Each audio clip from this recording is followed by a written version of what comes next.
Saya murid yang besar ini.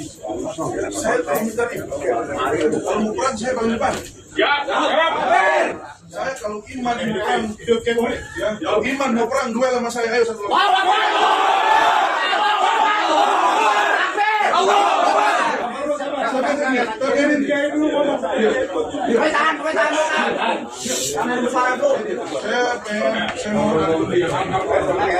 Kita di tengah pemukiman.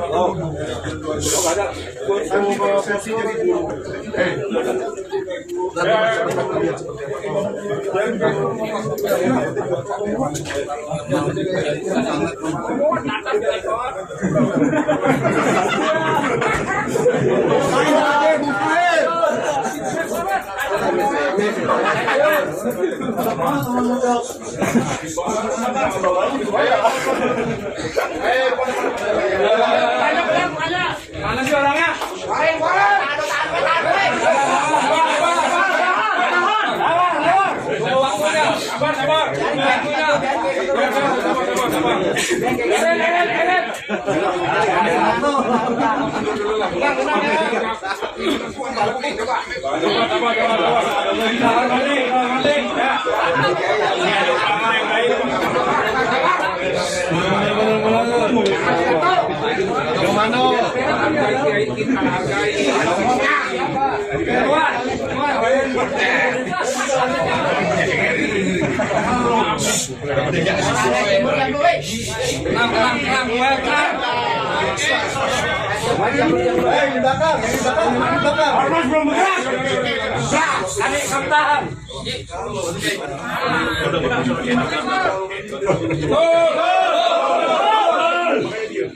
Tenang dulu ya, kita cuma menyerahkan, mau dicabut lagi. Kalau cabut ya udah selesai. Usir aja bang. Ajak dulu. Klarifikasi dulu. Cabut. Nyusup ya. Udah kasih cabai muka.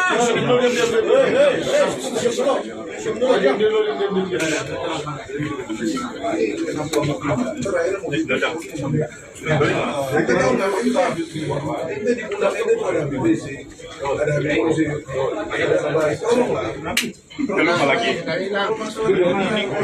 Mana Pak Haji? Sudah lilis. Mana tuh? Iya. Ini dah. Kalau ratus sudah lilis. Ini bukan ini.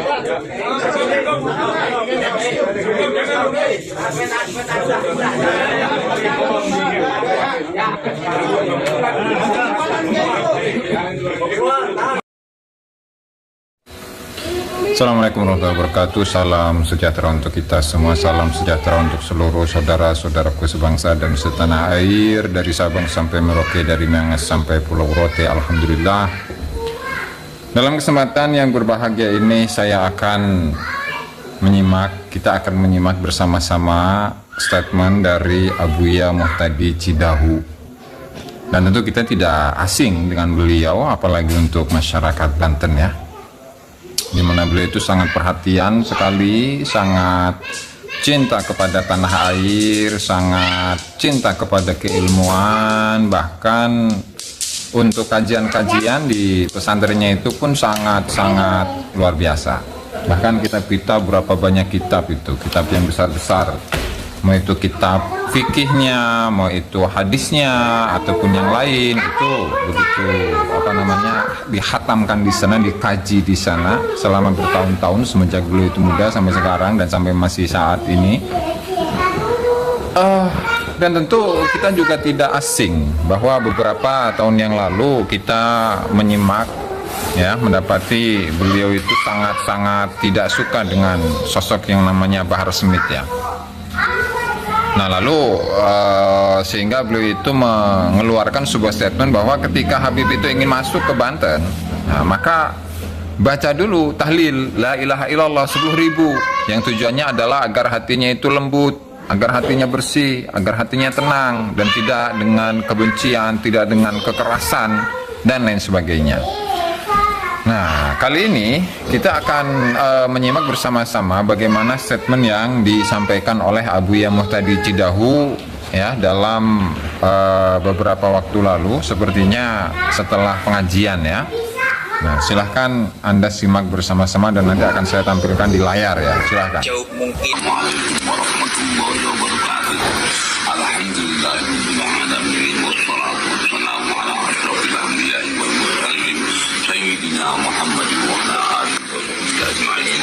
Amma ba'du, saya Habib tadi tidak sudah cari pemirsa nomor HP saya 0887814146 mengajak masyarakat karena kita ini sekarang sedang gundah lagi kemudian terpecah belah harus memegang NKRI. Ayo jangan terpecah belah oleh habaib, tetap undang-undang anggaran dasar dari ulama, tetap al ulama warasatul anbiya, bukan al habaib, tetap al ulama warasatul. Tapi saya bukan ulama, saya cuma yang punya tugas itu ulama warasatul anbiya. Jangan terpecah apa-apa.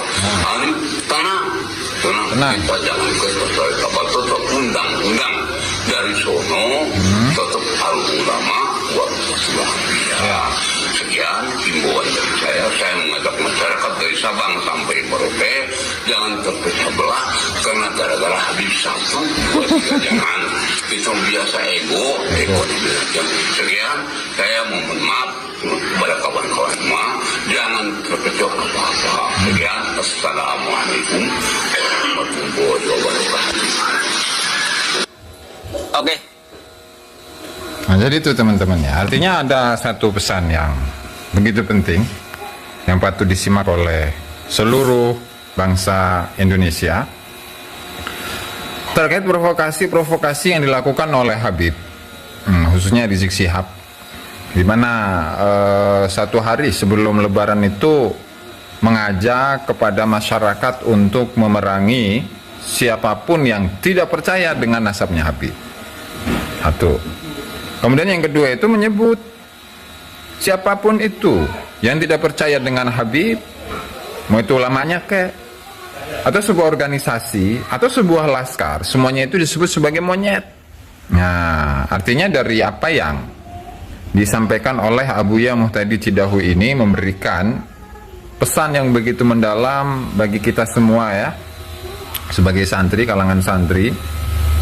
Nah, itulah ulama-ulama Nusantara kita itu yang tidak merasa dirinya itu sebagai ulama. Beliau tadi sudah menyebutkan juga bahwa saking tawadunya beliau tidak menyebut dirinya sebagai ulama. Nah, hal ini tentu sangat bertolak belakang dengan fenomena-fenomena yang kita dapati dari kalangan Habib, bahwa mereka itu menyatakan diri sebagai ulama. Dan sekali lagi ada penegasan dari statement yang dulu pernah disampaikan oleh beliau, mungkin tahun 2019 ya, ketika mengeluarkan statement tentang Bahar Semit, bahwasanya al ulama warasatul anbiya la habaib. Ya memang yang menjadi ahli waris para nabi itu adalah para ulama dan bukan Habib. Nah, kalaulah Habib itu adalah seorang ulama, ya bisa jadi ahli warisnya nabi. Begitu. Nah, hanya sekarang masyarakat itu terkecoh dengan framing-framing ya, dengan polesan-polesan, menggunakan baju jubah, menggunakan udeng, menggunakan surban, menggunakan tongkat, yang memposisikan diri seolah-olah dirinya adalah ulama, padahal boro-boro ulama. Ngaji kitab saja dari kiri ke kanan, bukan dari kanan ke kiri, begitu kan, baca kitab kuning.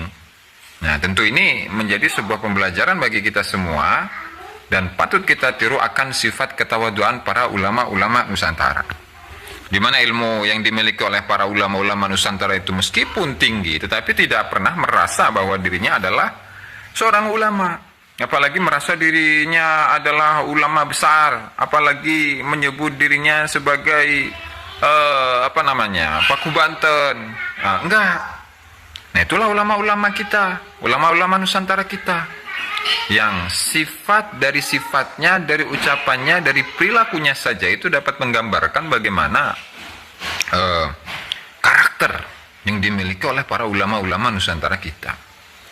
Nah, sehingga dari sini ya, himbauan beliau tadi agar tidak terpecah belah lantaran koaran-koaran atau provokasi-provokasi yang dilakukan oleh oknum-oknum Habib, meskipun banyak ya oknumnya ya, saya bingung juga untuk menyebut oknum, bahwa tetap pengagungan kita ya, atau kita ini mencari sosok suri toladan, itu harus dari kalangan ulama.